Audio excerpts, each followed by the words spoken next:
In this video, I want to show you how Lightroom and Photoshop play well together. There are things that Lightroom cannot do, for example layers. These are things that can only be done in Photoshop. But rather than open Photoshop, add some layers, save it out as a new file, then re-import it back into Lightroom again, Lightroom offers a more streamlined method or workflow.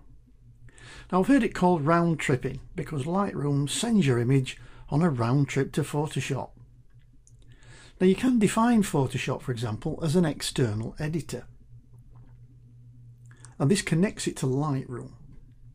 Now this is normally done on installation. Now Lightroom passes off an image, opens Photoshop, you do your edits, and then Photoshop passes the file back to Lightroom again, where it places it in a set with the original file.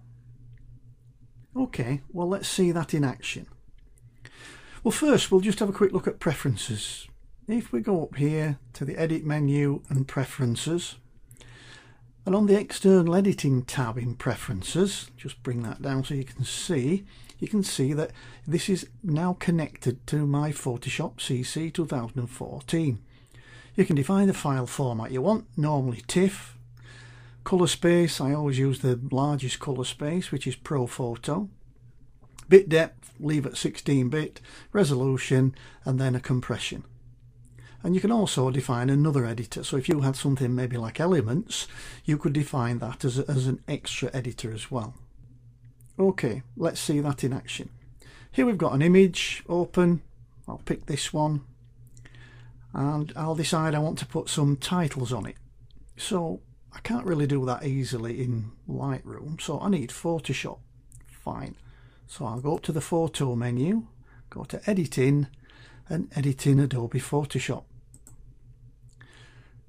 Now Lightroom will now open Photoshop for me and bring the image in. I've now got my background layer. Let's put some text on, so I'll go and select my text tool, and we'll select the size, maybe a bit bigger than that, and we'll type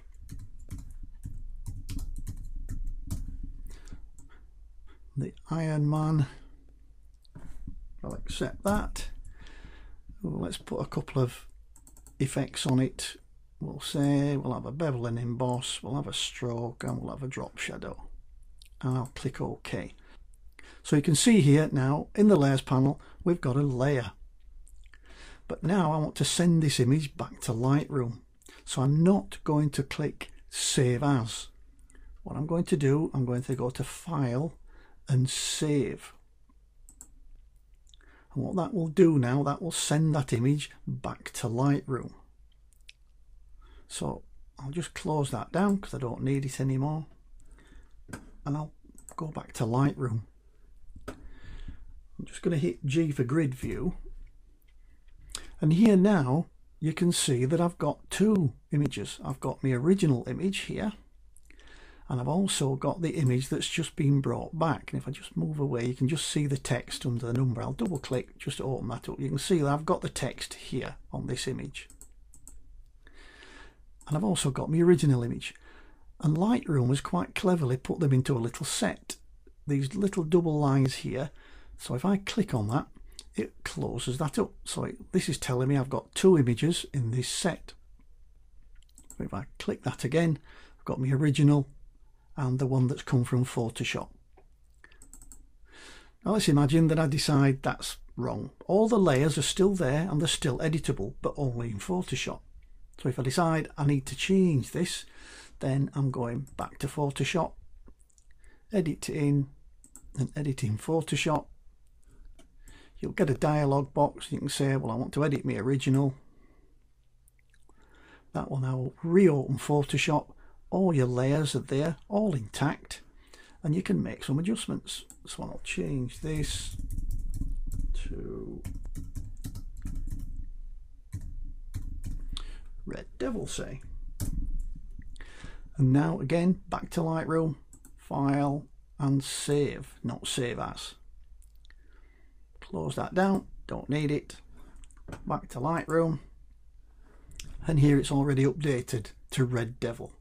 So all the layers are respected by Lightroom. You can't edit them in Lightroom, but you can do a seamless workflow through to Photoshop and back. So you don't have to start re-importing things and opening Photoshop and using Bridge. You've got one piece of software that does it all. Well, I hope that was useful. I'll see you in the next video.